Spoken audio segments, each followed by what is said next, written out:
Hello friends, मेरे प्यारे भाई। आज की इस क्लास में हम बात करेंगे कक्षा 10वीं class MP board exam 2023 class 10वीं और विषय रहेगा गणित। अति महत्वपूर्ण क्वेश्चन है मेरे भाई, जो आपको 13 तारीख को देखने को मिल रहा है अगली सुबह। तो गणित महत्वपूर्ण। सबसे पहला प्रश्न होता है 2 नंबर का।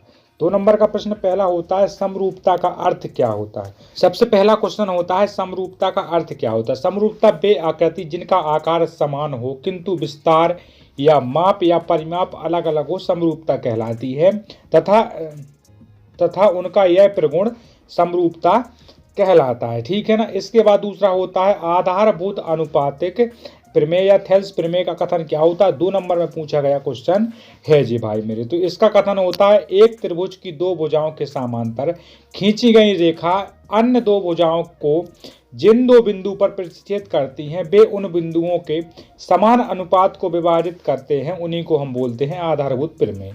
ठीक, ये इसका चित्र होता है थेल्स प्रमेय का। इसके बाद तीसरा होता है निम्नलिखित मानों की माध्यिका ज्ञात कीजिए। तो माध्यिका ये पूरी ज्ञात की हुई है। देखो ये सवाल पूरा सॉल्यूशन दिया गया। माध्यिका इसकी 25 है। ये पूरा इसका सॉल्यूशन है। सवाल लिख लो, बिल्कुल देरी नहीं करना है क्योंकि पेपर कल है और बहुत ही इंपॉर्टेंट क्वेश्चन है। एक सिक्के के एक बार उछाले जाने पर चित और पट एक साथ आने की प्रायिकता ज्ञात कीजिए। तो ये भाई मेरे इसका एक सॉल्यूशन है। इतना हो गया सॉल्यूशन। इसके बाद ये है सॉल्यूशन 0/2। ठीक है ना। 5वां होता है माध्यिका के 2 गुण एवं 2 दोष बताइए। तो माध्यिका के 3 गुण बता दीजिए, 2 केवल गुण होते हैं। इनकी गणना सरल होती है, यह सुपरिभाषित होते हैं, बड़े व छोटे पदों से व्यक्त नहीं किया जा सकता है। ठीक है ना।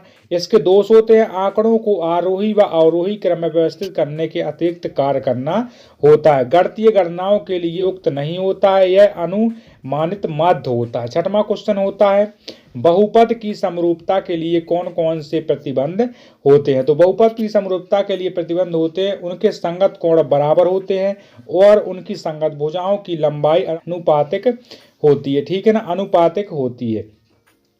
7वां नंबर होता है समांतर मध्य की 2 विशेषताएं। तो समांतर मध्य की 2 विशेषताएं होती हैं। पहला नंबर होता है इसके परिकलन में आंकड़ों के क्रमबद्ध करने की आवश्यकता नहीं होती है और इसे सरलता से अभिकलित किया जा सकता है। 8वां होता है एक पासे को एक बार फेंकने पर सम अंक आने की प्रायिकता क्या होती है।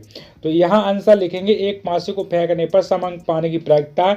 जी अगली परीक्षा में पूछा हुआ क्वेश्चन है और ये आ चुका है और अब की बार भी ऐसी क्वेश्चन बनना चाहिए। ठीक है ना। 9वां नंबर का क्वेश्चन जो होता है इसका समांतर मध्य हमें ज्ञात करना है, जी इसका सॉल्यूशन है। ठीक है। इसके बाद देखेंगे हम 10वां नंबर। तो 10वां क्वेश्चन होता है प्रतिस्थापन विधि द्वारा निम्नलिखित समीकरण निकाय को हल कीजिए। जी दोनों समीकरण प्रतिस्थापन विधि की हमने क्लास ली है, बहुत सी क्लास ली है प्रतिस्थापन और विलोपन दोनों की। 11वां नंबर क्वेश्चन होता है जांच कीजिए कि क्या 6 सेंटीमीटर 10 सेंटीमीटर समकोण त्रिभुज की भुजाएं हैं कि नहीं है। तो ये क्वेश्चन भी बहुत बार पूछा जा चुका है। 12वां होता है रिक्त स्थान भरिए। तो बेलन के आयतन का सूत्र क्या होता है। तो बेलन के आयतन का सूत्र होता है πr²h। ठीक है ना। किसी प्रयोग की सभी प्रारंभिक घटनाओं की प्रायिकता का योग होता है 1। तीसरा होता है केंद्रीय प्रवृत्ति के मापकों।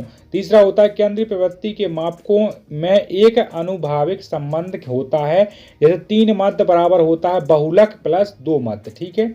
चौथा होता है आर त्रिज्या वाले वृत्त का क्षेत्रफल का सूत्र होता है 2πr²। 5वां होता है किसी सत्य होते हैं 5 नंबर किसी बारंबारता आवंटन में किसी वर्ग की संचयी बारंबारता उस वर्ग से पहले सभी वर्गों की बारंबारता का योग होता है। बिल्कुल सत्य बात है, होता है। दूसरा होता है त्रिज्या r वाले वृत्त की परिधि 2πr होती है। तो बिल्कुल होती है। तीसरा होता है घात 2 के किसी बहुपद के अधिक से अधिक 2 शून्यांक हो सकते हैं। बिल्कुल हो सकते हैं। किसी बिंदु की i अक्ष से दूरी उन बिंदु y निर्देशांक कहलाती है। बिल्कुल नहीं कहलाती। ठीक है ना। पाई लिखा है 2√1 परमेय संख्या है, कभी नहीं होता। √ की संख्या एक अपरमेय संख्या होती है। एक वाक्य में क्वेश्चन दृष्टि रेखा को परिभाषित कीजिए। दृष्टि रेखा वह रेखा कहलाती है जो हमारी आंखों से वस्तु को जोड़ने वाली हमारी आंखों से वस्तु को जोड़ने वाली रेखा को दृष्टि रेखा कहते हैं। दो चर x y वाले रेखिक समीकरण का मानक रूप होता है ax प्लस by बराबर c।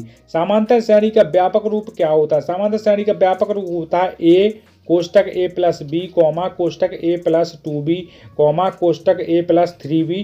इस प्रकार से डॉट डॉट चलता रहता है जहां तक देखो। द्विघात समीकरण ax square plus bx plus c के विपरीत कर ज्ञात करने का सूत्र होता है b बराबर b स्क्वायर माइनस 4ac। ठीक है ना, d बराबर b स्क्वायर माइनस 4ac। यहाँ देखेंगे 5वां नंबर, क्या कोष्टक x प्लस 1 स्क्वायर बराबर 2 कोष्टक x माइनस 3 द्वारा द्विघात समीकरण होता है?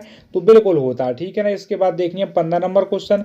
15 होता है संख्या 15, 12, 15 और 21 का HCF और LCM ज्ञात कीजिए। ज्ञात करके दिया गया। इसके बाद 17वां होता है बिंदु देखना है ग्राफ में और इसके शून्यांक बताना है। जैसे कि यहाँ पर देख सकते हो तुम 1 2 3 4 शून्यांक है, तो इसके 3 संख्या है शून्यांक, सॉरी 1 2 3 है, 3 संख्या होती है शून्यांकों की। ठीक है।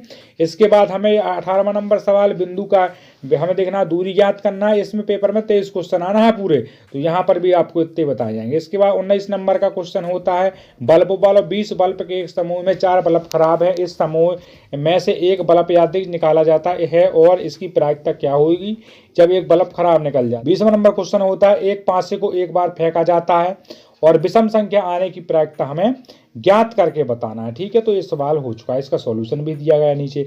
21 नंबर क्वेश्चन होता है ये यदि tan a बराबर cot b तो सिद्ध कीजिए कि a प्लस बी बराबर 90 डिग्री होता है कि नहीं होता है। तो ये पूरा इसका रहा सॉल्यूशन। और इसके बाद देखो इसके बाद 22वां होता है y बिंदु से वृत्त पर खींची गई स्पर्श रेखाओं की लंबाई बराबर होती है। तो ये बिल्कुल इसका सॉल्यूशन दिया गया है। ठीक है ना।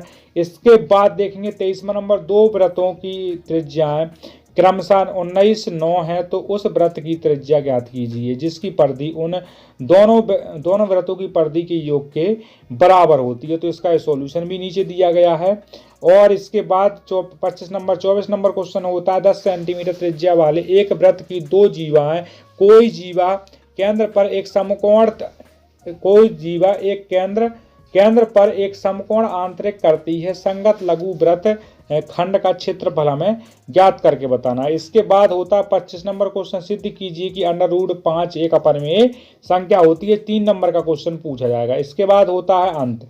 इसके बाद होता है, तो अगर आप चैनल पर पहली बार तो वीडियो भी पहली बार देख रहे हो तो भाई मेरे सब्सक्राइब कर लो चैनल को, बाद में पछताना पड़ेगा, इसलिए चैनल को सब्सक्राइब करो, बेल आइकन को पेस्ट कर दो।